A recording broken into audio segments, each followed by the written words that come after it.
Pelanggaran dilakukan oleh Vladimir Vujovic. Kita lihat bagaimana Bruno Lopez mengembangkan kecepatannya dan Vladimir Vujovic pelanggaran.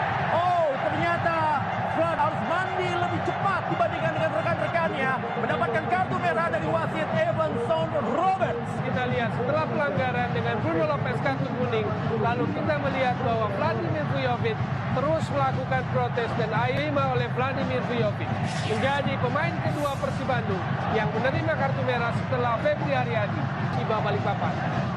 Kartu kuning kita lihat, lalu tanpa ampun.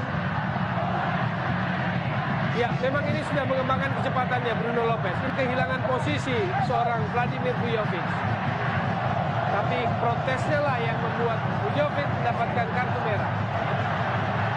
Ya, kita lihat pemirsa bagaimana protes yang dilancarkan oleh Vladimir Vujovic terhadap Evanson Roberts, dan dia mendapatkan kartu kuning keduanya, harus keluar lapangan di sisa waktu ini. Kerugian, ini membuat tampaknya pemain di lini tengah Ahmad Juprianto akan kembali bermain di belakang bersama dengan Purwakayudi.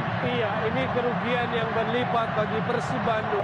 Ada 17.000 penonton yang hadir di Stadion Manahan Solo di kesempatan sore hari ini, dan juga pasti ada jutaan penonton. Baik, lokal Liga 1, dan kalau kita bagaimana ini merupakan pertandingan yang beradu strategi antara Emerald Abus dengan Stefano Cugura.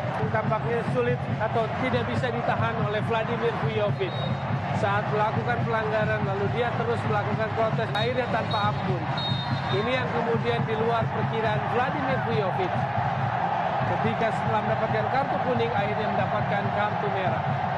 Ya, kita akan tunggu sebenarnya apa yang terjadi di pertandingan ini. Manajer tim dan ya, tampaknya wasit meniupkan peluitnya menandakan akhir pertandingan antara Persija Jakarta menghadapi Persib Bandung. Berarti ini kemenangan bagi Persija Jakarta dengan skor 1-0 di Stadion Manahan Solo.